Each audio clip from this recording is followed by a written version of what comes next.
Hey guys, Boston Chris here with the ETX ROCKS Show. This is another great episode of ETX Rocks featuring Robert Ray. From the great state of Texas, this is the latest episode of the ETX ROCKS Show. Nestled in the piney woods of East Texas, the ETX ROCKS Show delivers the stories and songs of talented artists of all genres, all styles, from the unheralded and unheard to the legends and beyond. We bring a passion for music and a drive to go behind the curtain with our guests. We focus on all artists, from LA to New York, Nashville down to Texas, and everywhere in between. ETX is our location, not a limitation. Now, as always, it's viewers and listeners like you out there that are our biggest support for the show. If you want to contribute to the show, please do so by donating to www.paypal.me/ETXRocks. And thank you for tuning in. Wherever you're tuned in, please hit the like, follow, and or subscribe buttons. And now for another great episode of ETX Rocks. Hey guys, Boston Chris here, and you're tuned into the 230th episode of the ETX ROCKS Show, and we definitely thank y'all for doing that. Guys, on this episode, we welcome back a special guest co-host, Miss Becky Terrell with Becky's Karaoke Krazy. This week, we have a very big treat for you guys on the ETX ROCKS Show.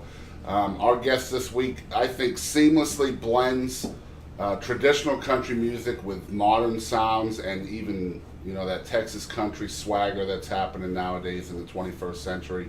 And keeping it straight, really. I mean, this guy reminds me a lot of George Strait, and that's Texas country at its finest. Guys, we're really excited to introduce you guys out there to Mr. Robert Ray this week on the ETX ROCKS Show. Hey guys, Boston Chris here again, and like I said in the intro, we are sitting here with Robert Ray. Now, you're originally from Alice, is that right? Alice, Texas. Yes, Alice, sir. Texas. So where's Alice at? Alice is, for those who know where Corpus Christi is at, Okay. it's about 40 miles west of Corpus. 40 miles west. Okay, so kind of between there and Galveston. Actually, it's actually in between Corpus and Laredo. Okay, all right. Right in there. I can kind of picture that, because yeah, Corpus is on the other side of Galveston, isn't it? Now that I think about it. I'm not from Texas, y'all. Give me a break. Sounds like it's a really small town, is it? It's the population is probably about 18,000. Okay. So it's a decent size. Yeah, it's fairly decent. So now Robert did bring a guitar and his lead guitarist with him this week. So tell us a little bit about the first song that you're going to do. This is the single that's tearing up the charts right now, right? So this is Drunk Enough. We just released it a few weeks ago, and this is the first single off our new album, Runaway With You, which we released back in January. So yeah, it's we've been getting a lot of great feedback on it. We just did a video on it. Music video for it, so we're really promoting the heck out of this thing. And talking about the song, it's an original. It was actually the last song we put on the EP. Wow, it's funny how that works. Yeah, it is. You know, it's one of these. You know, it's kind of these sleepers, I guess you could call it like that. You know, we really didn't think. You know, it was on the album, but you know, we really didn't think much of it. But whenever, you know, it was finally produced and mastered, it was like, man, this is such a really strong song. Yeah, and it's a heartbreaking song too. Like yeah, a lot of heartbreak in this song. It's about drinking, you know. So, yeah. Well, it's tearing up the Texas Regional Radio report, because when it debuted at number 85, it was the highest debut. Yeah, we've been very fortunate enough to you know, get a lot of traction with the radio stations, and of course our promoter Dylan has you know, we owe a lot to him as well. But the radio seems to be taking it pretty well. Yeah. So. Yeah, it's jumped up to number 43 in just 3 weeks. So that's amazing. That's amazing. Yeah, it's moving really, really fast, and I mean, it has a good chance to get top 5, I think, which would be your first top 5 song. I'm calling it. I'm going to make the prediction. I think this might go top 5, top 10 at the very least, but you guys, we're really excited to share this amazing live unplugged version of Drunk Enough by Robert Ray right here on the ETX ROCKS Show. Y'all check this out and don't go anywhere.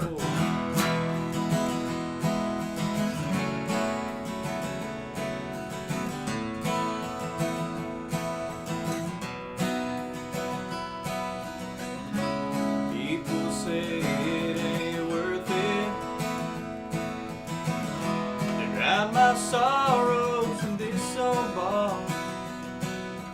I wouldn't call myself perfect, Lord knows I've had my share of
just can't numb all of my pain.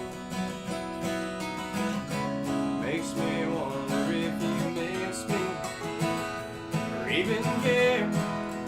Going insane, shot after shot, no matter how strong, my heart keeps crying.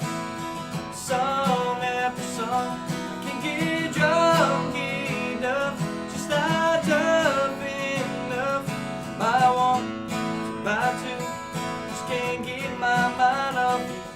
The more I dream for you, I just think of you. Should I throw in the towel and just give up?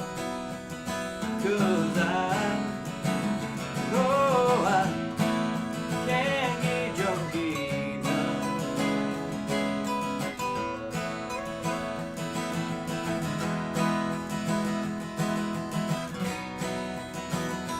Can't get drunk enough. I'm just not tough enough. One by one, two by two, just can't get my mind off you.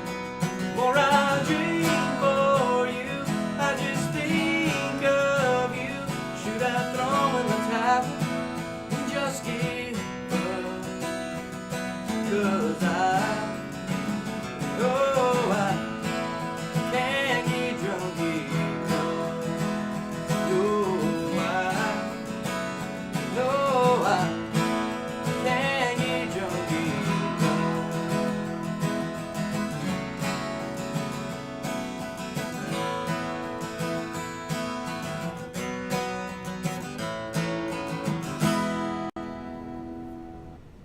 Okay, so we are back again. That was Drunk Enough by Robert Ray, number 43 in Texas this week. And like we said before the song, I think it's really going to climb even higher. And the reason why I say that is because, like I said in the intro that I did earlier, it's got a lot of that fiddle and the traditional Texas-sounding country song, but not so much, today. It's got a lot of yesterday involved in the song, but the lyrics in the song are more modernized, more relevant to people living today. I guess my first question is just to keep it about the song. Is there a strategy with you as far as when you're writing, trying to keep it relevant, but also keeping the sounds that you really grew up loving in there? Well, whenever I songwrite, I grew up a lot on the 80s and 90s music, so that has a very big influence on my writing. Yeah, and you can tell that. And so, thank you. Yeah. But when I start my songwriting process, I usually start off with the melody first, because for me, a song, it's got to have the melodical hooks and of course the lyrical hooks. Yeah. But the melody, it's got to grab you. It's got to grab the listener, and so whenever I do my songwriting, I'll come up with a melody, and then I'll base the lyrics off the melody. If it's a happy tone, we'll come write about a happy song, about love or having a good time, and if it's it's got a lot of minor chords or something, it's going to be a sad song or heartbreak or missing somebody. So I'm probably my biggest critic. I take a lot of time into my writing, just because I'm kind of a perfectionist. I want everything to be, flow, everything to be good, and it has its pros and cons. But I can imagine. But sometimes where I'm up late, 4 or 5 in the morning, I'm like, God, man, I can't. I get writer's block, and I just, I'll just close it. I'll give it maybe a week or so. Reset it tomorrow or whenever. Yeah. So, yeah. Do you have a question? Yeah, as someone who worked as an extra in Urban Cowboy and grew up in the Gillies era, I'm showing my age here, but I fell in love with your song off your first EP, Dream of You, with the song called She's My Sissy. How did you come up with that one? Okay. What was your inspiration for that? So I actually hadn't seen the Urban Cowboy until May of 2016. Oh my gosh. And it's actually a funny story. When I was about 19, I had just started playing these little bars and stuff, and I was playing at a bar in McAllen called Hillbillies, And I was there at the bar, and I couldn't drink, so I was drinking Red Bull there. You know, I was just there, just kind of just hanging out. And someone came up to me, and they're like, "Man, you remind me a lot of Bud Davis." And I had no idea who they were talking about. I remember I was telling Bud Davis dad, who? I remember I was telling my dad, and he's like, "You know who Bud Davis is?" I was like, "No." He's like, "You never seen Urban Cowboy?" And, no, oh, man, you need to watch it. So, a few years later, I watched it on Netflix, and I don't know why, but I just got this idea of, I had this lyric of she's my sissy and I'm her bud, and rhyming it with looking for love, and I was like, man, that's you know, that's like, I gotta put this song to you know, I gotta put these lyrics to a melody, and I wanted to do a really honky tonk type song. It's definitely a good two-stepping type song. Yes, ma'am. Yes. And so actually that was one of the easiest songs to write, just because I guess the melody was very, you know, basic. It's got 3 chords and that's it. But you know, I find it very interesting that you kind of lead with the melody, because a lot of songwriters will have the lyrics in place first, and maybe they hear a lick or something that they play by mistake or something, and then maybe, you know, put the two together. So I find it very interesting that you kind of lead with the melody first over the lyrics. And I've tried to write before, you know, try to do lyrics before the melody, but it's really hard. And you feel like the pieces just don't mesh as well that way? Kind of, you know. I mean, like I said, I'm all about, whenever I write, I want things to flow. I don't want to, you know, I don't want to put too many words in one line or overdo it. So, you know, actually, back to Drunk Enough. Drunk Enough was actually supposed to be a slow, mid-tempo song. It was supposed to be a sad drinking song. And when we sent it to our producer, he was saying that, you know, it kind of sounds a lot like the others. Maybe we need to do something a little more upbeat. Maybe write a different song. Yeah. And so I already had this melody in mind, which is the melody now for Drunk Enough. And I said, you know what? I wonder if I can take those lyrics and try to put them into this melody. Wow. And I was actually able to do it. I had to change, you know, a lyric here or there, but I was able to fit it to where it was kind of catchy. And we sent it to our producer, and he really liked it. And of course, we put the fiddle in there, and then we put my guitar player, Jose's his kind of mysterious guitar sound in there, and then of course the pedal steel in there. And your guitar player is great, man. Thank you. Making a guitar sound like a yeah, man. he's a Jose Campos. He's from Fruit, Texas, and he's been with me since the very beginning, and very fortunate to have him with me. So. You guys will see that in the second song that they play called Two Stepping at a Time, and it makes that acoustic guitar sound like a mandolin in one piece in there, and I was blown away by that. It's really cool stuff. Go ahead, Becky.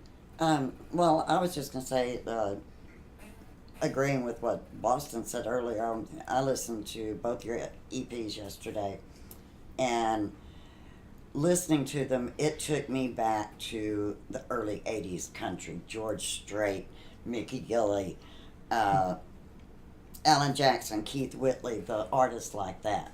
Now, those artists were popular anywhere from 10 to 15 years before you were born. So how did they come about to influence your style so much?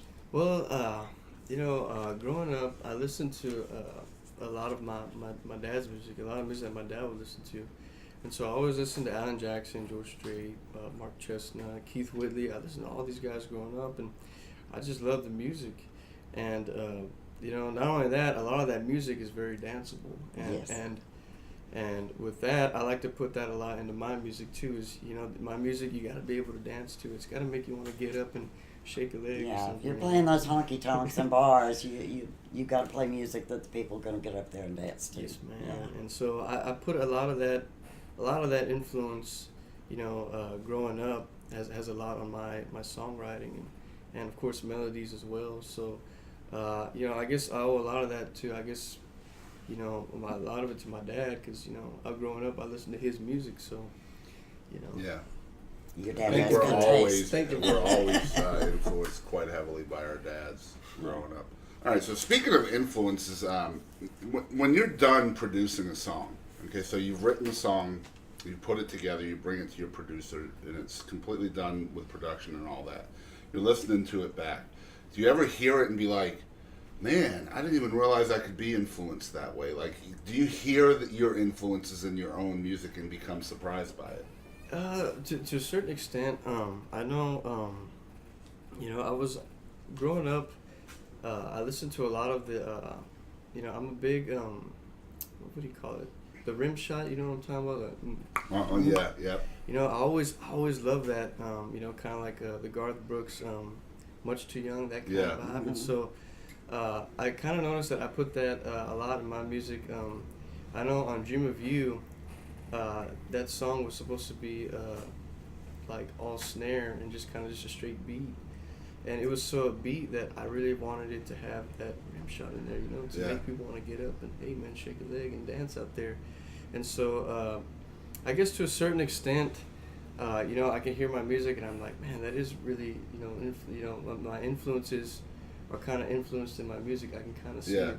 So I guess I think a lot of times when you're in that process of creating, you don't realize you're being inspired by something.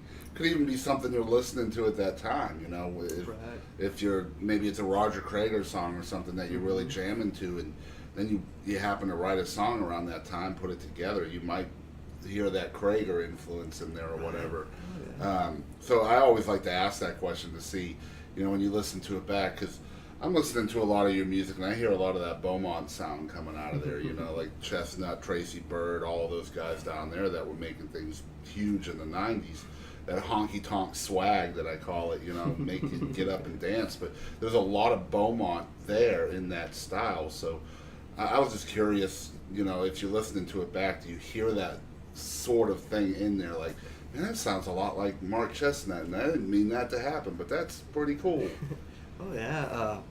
Well, I mean, it's, back then in the 80s and the 90s, there was a lot more fiddle and pedal steel, and of course I know a lot of keyboards back then too. There was a lot of piano stuff in songs. You don't hear that pedal steel anymore in current country music. The country's kind of evolved to a more modern sound, but at the same time, like I said, I like to keep it traditional, and I like to keep the fiddle and the pedal steel there still kick in, and of course I know on some of the songs we have some mandolin in there, and on one of the songs on the new EP is actually it's actually a wedding song that I wrote, and it's got some really beautiful piano and of course the dobro too. And I mean, there's just so many numerous instruments you could put in country. How do you pick those different pieces?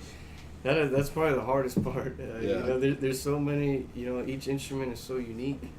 I have a little bit of say so, but I kind of let my producer, who's Mason Shirley out of Corpus. I kind of let him do it because, he's That's what you paid him for, right? Exactly. He's the brains of it, right? And so, I kind of just I let him deal with that, that part, kind of, weighing the guitar and fiddle here, steel there. But I do have a little bit of say so in saying, man, maybe we should try something here, because actually Drunk Enough actually had a guitar intro.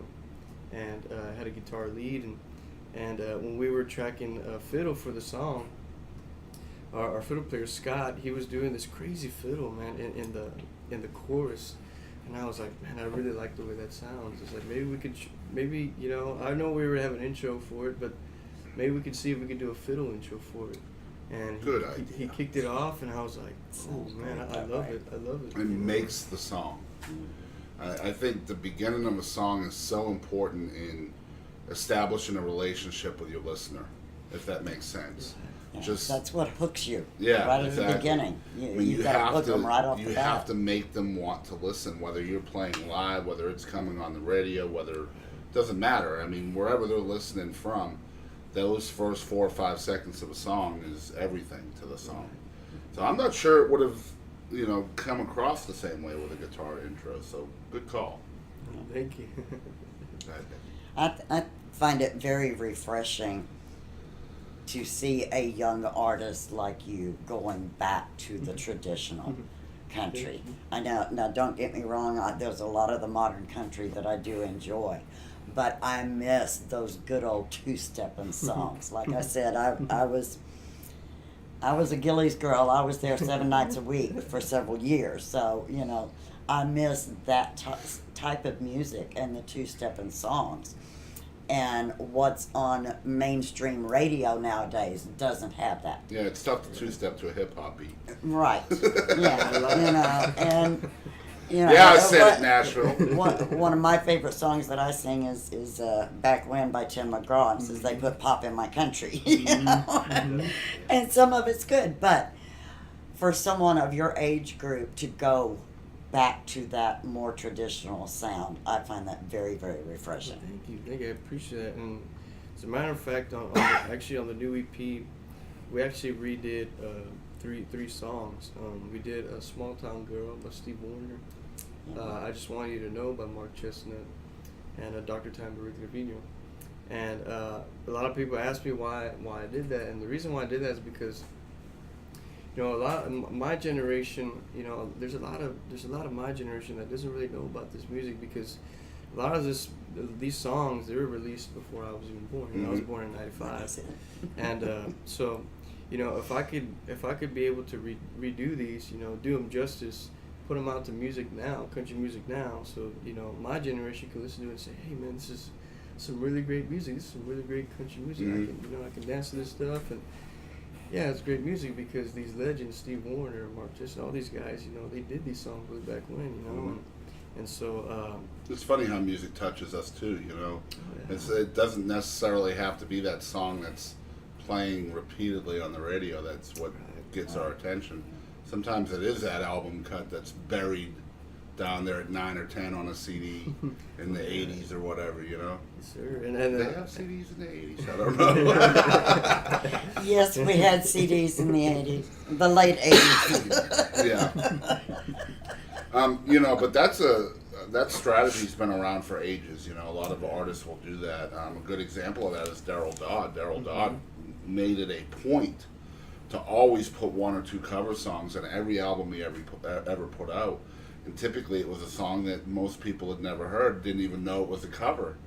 Until you look at the album jacket and it says the writer on the back.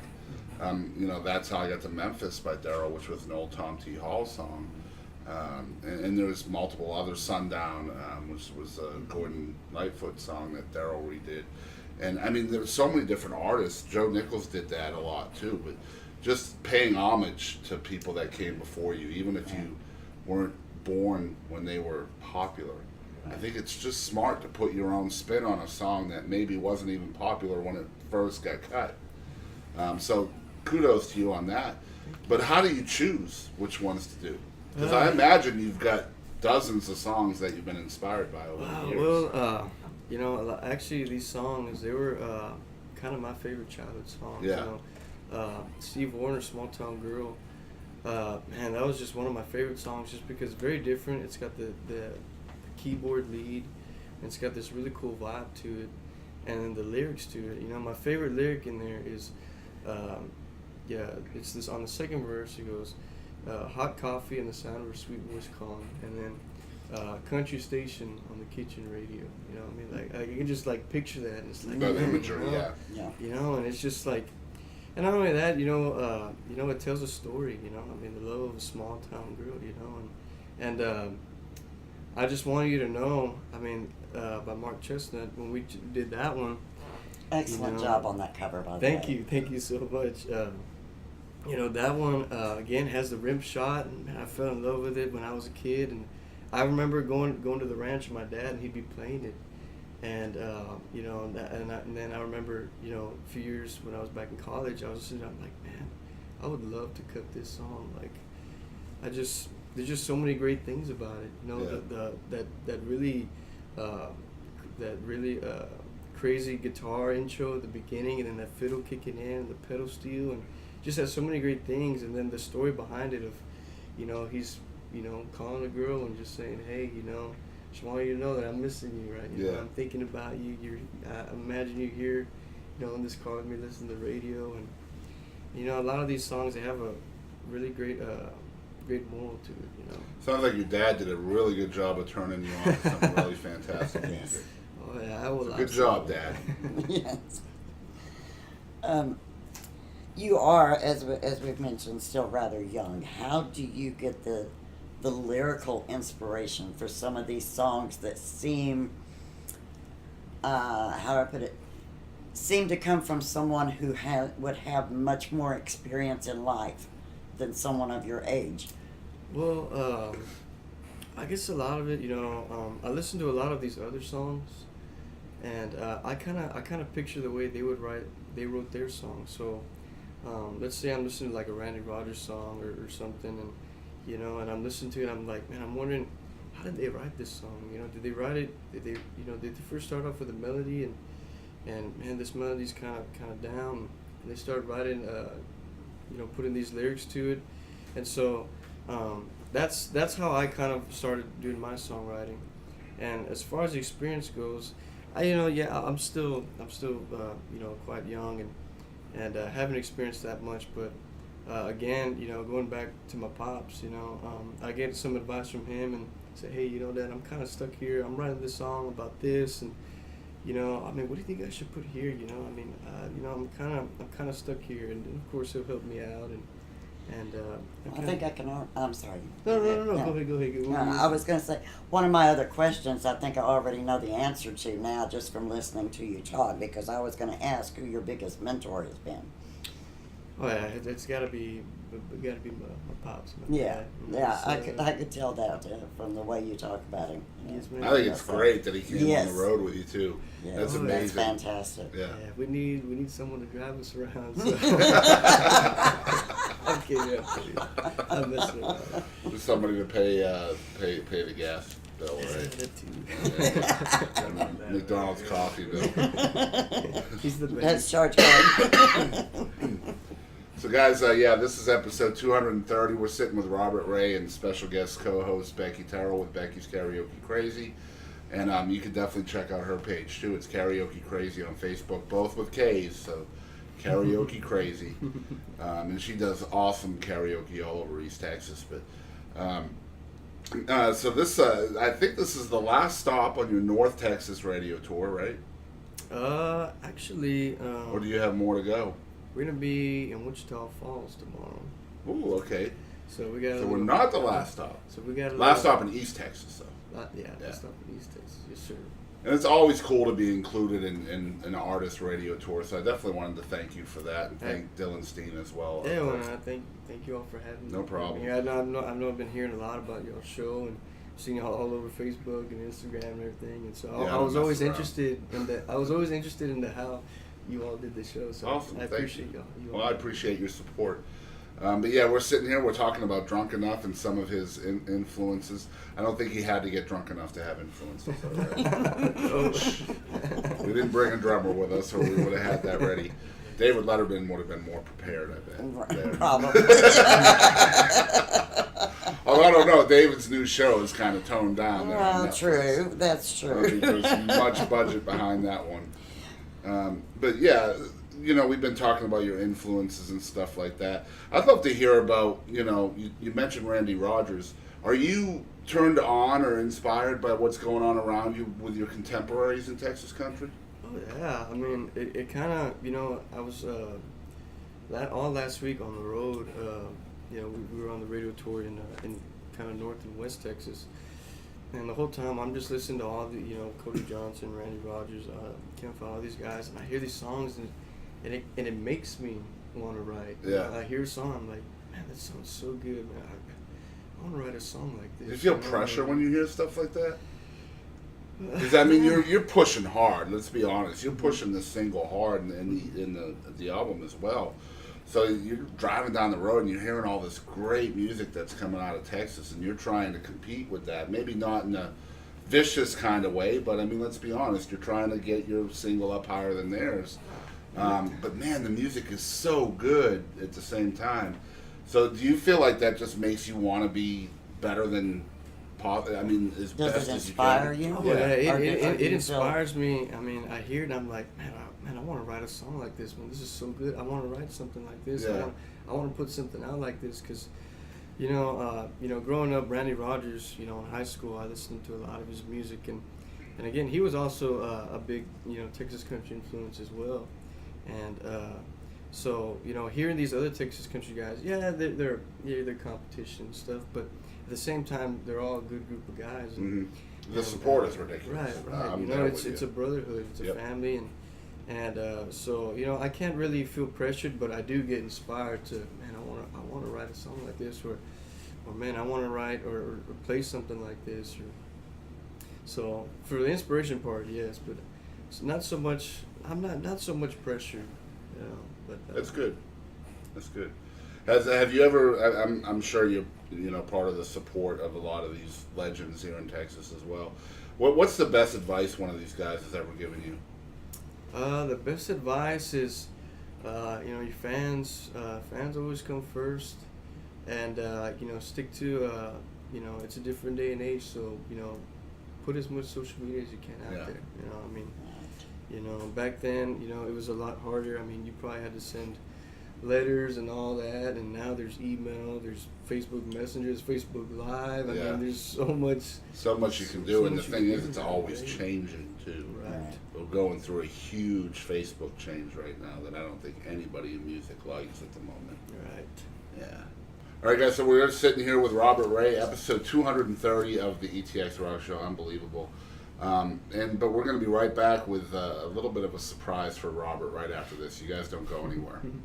Hey y'all, I'm Natalie Rose. Thank y'all for tuning in to the ETX ROCKS Show.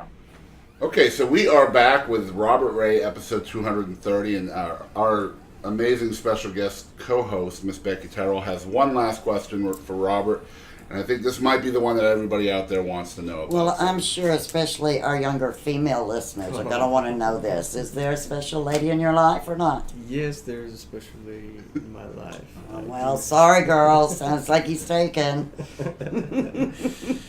Yeah, I have a girlfriend. She's down. She's from Corpus Christi.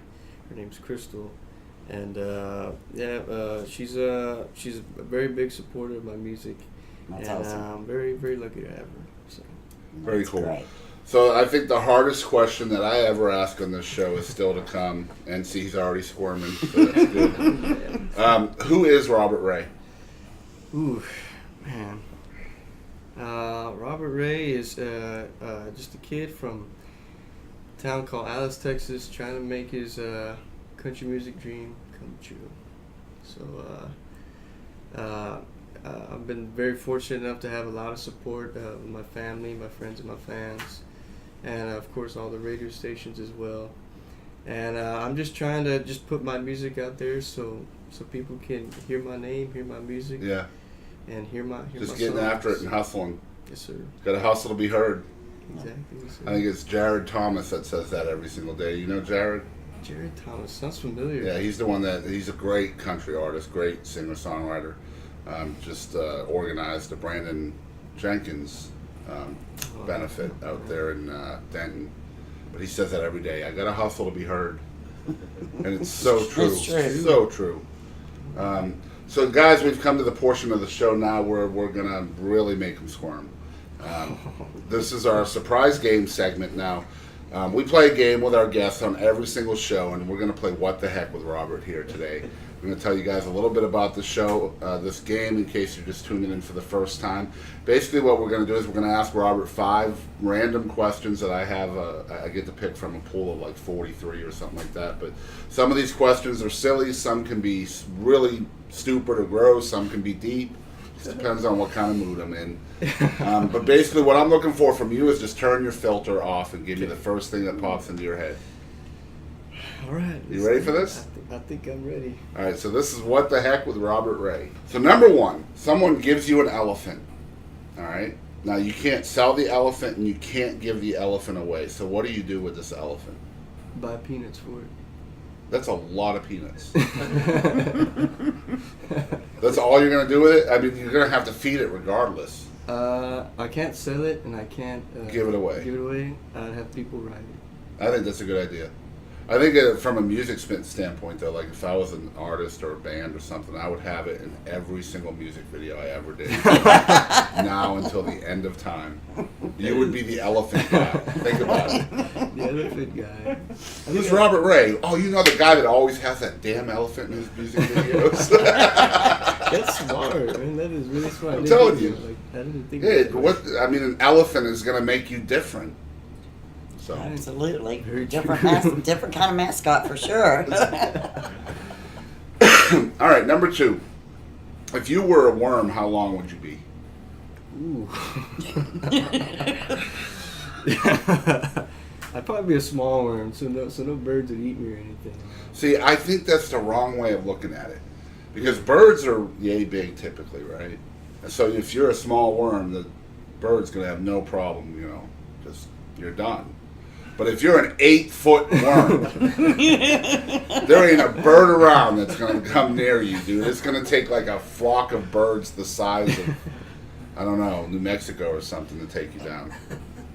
I guess that's right, but where would I stay? I mean, I don't know. 8 foot. Probably the same place. Wherever you wanted to if you were an 8-foot worm. That's true. Yeah, you would go wherever you want if you were an 8-foot worm. Yeah, that is very true. That is right. And you got to remember, a bird's best feature is its eyesight. So I don't think it matters how small of a worm you are. You're right. Bigger is better. Yeah, I agree. I don't know. That's just my messed up logic. These are some crazy questions. I warned you. Never been asked about. All right, number 3. Is there an artist that has passed away that you would give up a year of your music for to see live in concert? Johnny Cash. So you would give up a year of music to see Johnny Cash live? Oh, yeah. Didn't even have to think about it. You have to think about it. Is Johnny Cash the only one? I would have loved to see Elvis Presley. I agree. Oh, yeah. Imagine seeing a Johnny Cash, Elvis Presley combined Together. show. Like out there at Sun Records when they were doing the $1 Million trio quartet recordings. That would have been ridiculous. Just to be a fly on the wall there. Tell you what, Yeah. man. I'd Get give those up- 4 I'd guys give in the up same anything room. to be able to see Elvis. Yeah. All right. Oh, man, you gotta smile. Just love the look on his face. Number 4. How long do you think is the appropriate amount of time to wait before going number 2 in front of someone you're dating? The appropriate time depends. In other words, you're dating someone new. Mhm. So how long is the correct, like the appropriate amount of time to wait before doing that? I say go. Just do it. Just do it, get it out the way? Get out of the way. 'cause Is that like if not, part of the, vetting process? I think so, because you're just adding more pressure. Yeah. It's like, well, she can handle that, so she might be a keeper. Exactly. That's a good test right there. All right. That was only number 4, y'all. Oh, great. All right, number 5. What do you think Superman's changing clothes nowadays? Oh. Where's Superman changing clothes nowadays?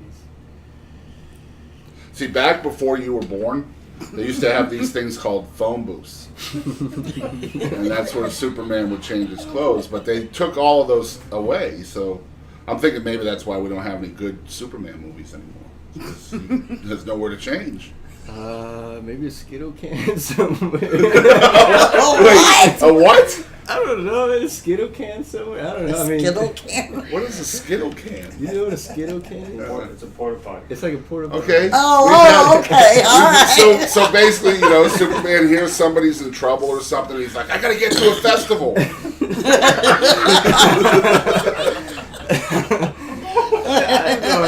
Or a construction site.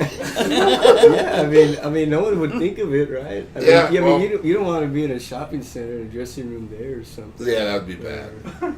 Everyone's gonna see it's him. There's not really much room in there to like do his little twist thing. Not very clean. He comes out. Maybe that's why the new Superman suit is all like distressed looking.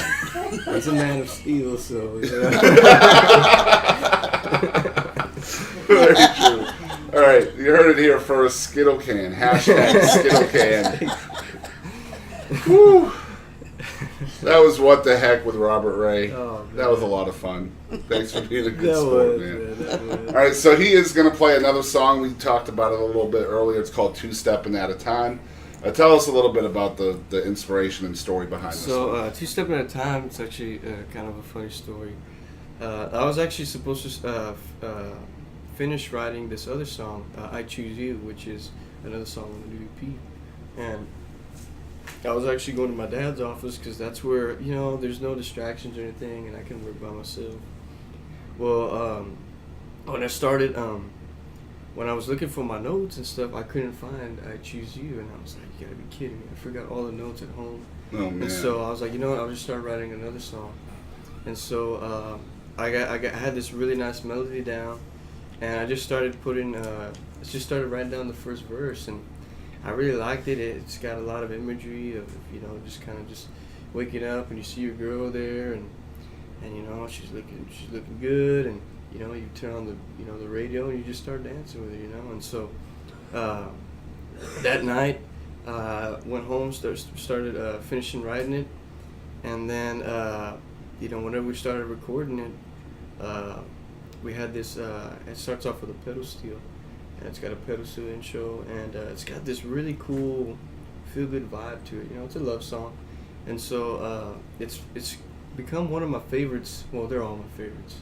They're all my babies, you know. Yeah. So, but it's kind of the one I've been listening to a lot lately. But and it's a play on words, you know. Two-stepping at a time, you know. It's pretty much falling in love, two-stepping at a time. Any plans to release this as a single? You know, we've been playing this at radio stations, and they've actually been saying that, you know, it has a really high possibility of it being a single. And so we're still kind of, you know, on the edge about it. We really don't know yet. You know, once Drunk Enough is kind of done and it's done off the charts, then we'll start thinking about it. But it is a possible release for a single. Awesome. So you guys check this out live and unplugged on the ETX Rock Show. It's Robert Ray with Two-Stepping at a Time.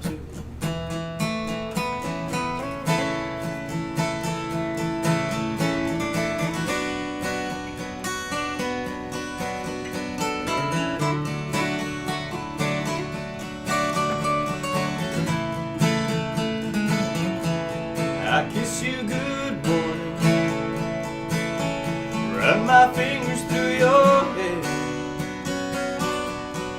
tell you how good you look, can't help but stare.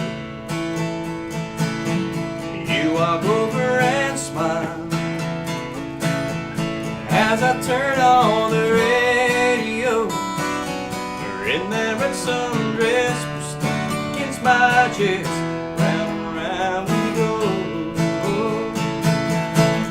We're just two hearts forever in sync in our own little world, never missing a beat. I spin you around as you kiss me with your eyes. Girl, I can't get enough, baby. Falling in love, two-stepping at a time.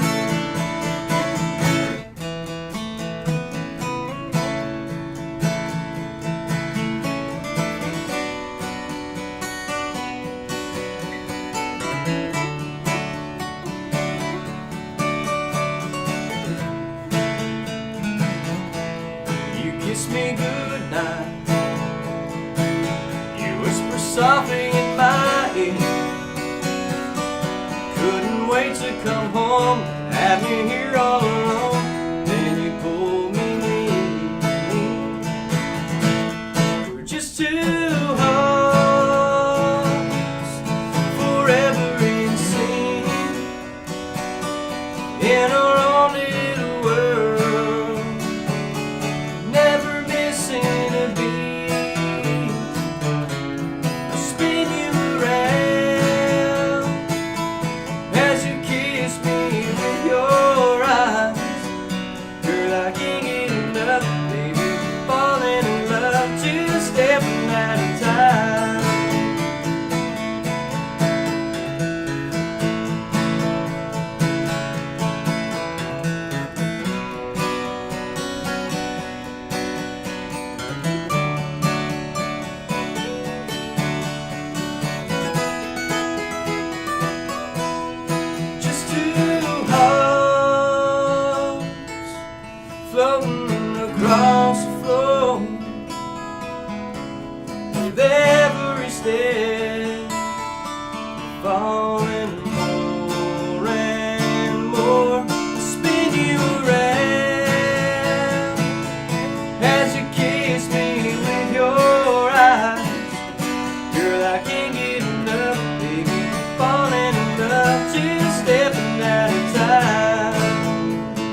We are back, and once again, Robert Ray's first time on the ETX ROCKS Show. I definitely want to thank you and your entourage for spending some time with us today. Thank you. I want to thank Becky Terrell for coming out and visiting with us again. Always a pleasure. It's been a while, Becky. Yeah. We got to do this It's more been often. too long. Yeah. Got to do it more often. Becky's a great interviewer and really does her homework every time we have her out here. So it's always a pleasure to have you and to see how your mind works too.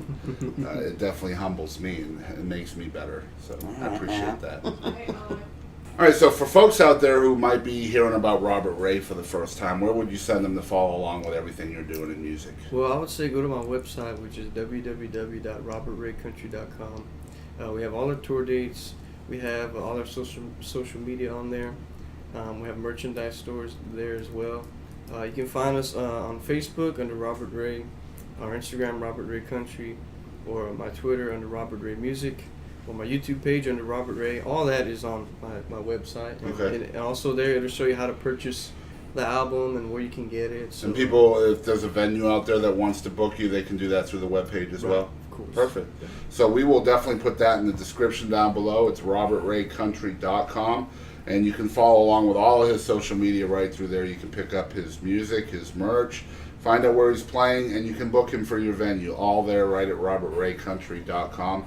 And definitely want to thank you again for spending some time with us. No problem. Thank you for having me. I appreciate it. Had a lot of fun on my first ETX show, so I Yeah, appreciate it. and we played What the Heck? And we played Skittle- What the hashtag Heck. Skittlecade. Yeah. Hashtag Skittlecade. I'm going to put it in there. Yeah. Hashtag The first thing I do when we stop recording is I'm looking up the term Skittle can. I want to know if it's real. Or if that's just a Robert Rayism. I don't know. It's a real thing, man. Okay. That must be a South Texas term that we're not I don't familiar know. with here You in hadn't East heard it Texas either? or so- No, I've never heard it. Goodness. That's I'm not the what only I'm one. saying. It must be a South I'm a Texas Yankee term. here. Maybe it's just me, you know. No, I've never heard Porta it. potties, but Skittle can. Hey. Also, and he probably won't tell you this, but I'm going to tell you anyway. Drunk Enough is number 43 right now in the state of Texas. The best way to help an artist like Robert Ray is call your local radio station. Ask them to play Drunk Enough by Robert Ray. All these independent artists, they depend on their fan support so much. And that's really the best way you can help him out right now, is to get that single a little bit higher on the charts. Wherever you are, I'm sure it doesn't even matter to Robert if you're in Texas or not out there. If you have local radio, call and ask for Robert Ray, Drunk Enough. Let's get that sucker spinned everywhere. Lastly, I definitely want to thank Dylan Steen with Steen Entertainment for always sending us amazing artists. Dylan is a bulldog of a promoter out there in Texas, and man, you guys need to check out Steen Promotions and Steen Entertainment. I think it's steenentertainment.com or Steen Promotions on Facebook. Just an incredible radio promoter, and I mean, he's got so many up-and-coming artists in Texas. Also, I think he's working with Brandon Jenkins now too, the Red Dirt legend. Get well, Brandon, we're thinking about you. All right, so we just found out something really cool. We were talking off camera, and one of your songs is actually played before George Strait comes out on stage during his concerts. Right. So, I got to hear more about this. Tell us about that. So the last song we released, which was "Can't Play Straight," gets played on right before George Strait plays at his concert. And the way that happened was we were playing a festival down in Alice, and when we were playing there, the sound engineer, his name is George Olson. And George Olson is the sound engineer for George Strait. Wow. And so that night we played "Can't Play Straight." So right away, he downloaded the song, and he liked it, and so he pitched it to George to see if he could play it before he goes on stage, and he approved of it. So Wow. So now it plays anytime you go see a George Strait concert. "Can't Play Straight" goes on. I guess the little intermission before he, before That's he takes the amazing. stage. So yeah, and it's funny the way I found out. I was actually this was July of last year, 2017, and I was on vacation in Houston with my girlfriend, and we were at a Dave & Buster's, having a good time playing games, and one of my college buddies, he texted me, and he said, "Hey man, you're not gonna believe this, but I'm here at the T-Mobile Arena in Las Vegas at the George Strait concert, and they just played your song, Can't Play Straight." And I was like, Oh man, he's playing a joke on me. Yeah. He's messing with me, Trolling with you. You know, Yeah. we're all pranksters, and so I didn't believe him. And then all of a sudden, one of my other friends, posted a video on Facebook, and I was like, oh my god, I can't believe it. So I called my mom, I called my dad, Start screaming your head off. I called my Yeah. band, and I was telling them, they didn't believe me. I was like, go check Facebook, man, I'm not lying. And we were there at Dave & Buster's, and my girlfriend was there waiting for me to cry, and I was like, Waiting for you to cry. I can just see it. Cry, yeah. Come on. she just stared at me the whole time. Yeah. And she's like, and I'm What is like, wrong with you? You're not crying yet. It's like, it's too many, I was like, there's too many people here, man. We'll cry later, you know? Yeah, you got to be very strategic with your tears. Right. Man, we're at Dave & Buster's. We're supposed to have a good time. Why is there going to be a guy crying at Dave & Buster's? You know what I You're mean? just smearing your mascara everywhere at Dave & Buster's. It's no good. Well, everybody would have just thought that you'd lost to your girl on one of the games or something. Probably. Yeah, air hockey. That's what it was. Man, what great stuff, man. That's an amazing achievement. I would have been screaming. Yeah. I would have been like, I don't care about my location. Yeah. Dave & Buster's, the convent, doesn't matter. I'm screaming. Yeah, great stuff. Okay, so if you're tuned into the ETX Rock Show for the first time, first of all, we definitely want to thank you guys for doing that. But you can follow along with everything that we do on Facebook, Instagram, and Twitter. We're located at ETX Rocks. If you're watching us on YouTube, we would really appreciate if you would hit that subscribe button down there below. We just hit 1,000 subscribers, and I want to thank everybody out there that's helped us reach that huge milestone. And today was the deadline for us to reach that number, and we made it with 15 to spare. So awesome stuff. Definitely want to thank all of you guys out there that shared so much, and there were a lot of y'all. So I just want y'all to know we definitely appreciate that. Also, on YouTube or wherever you're at, hit that like button. Let us know that you enjoy this episode. Also, all of our funding comes from viewers and listeners like you out there. So if you're interested in donating or contributing to our show, you can do so at www.paypal.me/ETXRocks, and we would definitely appreciate that. As we always say on this show, we want to thank you guys out there for always supporting live music of all genres and all styles. And don't ever forget, ETX rocks. that's right. Howdy, folks. This is Aaron Watson. This is Bree Bagwell. This is Jake. And this is Walter from Rocky Queen. This is Curtis Grimes, Monty Pittman. This is Doug Supernon. I'm Heather Little. This is Rob Redwan. Ho! Hey, folks, I'm WWE Hall of Famer Hacksaw Jim Duggan. Hey guys, I'm Katie Lynn, and make sure to tune in to ETX Rocks with Boston Chris. Hello, y'all. This is Ronnie Millsap, and thanks for tuning in to the ETX ROCKS Show. Tough guy. Ho! Hey guys, we're Blacktop Mojo, and thank you for tuning in to ETX Rocks.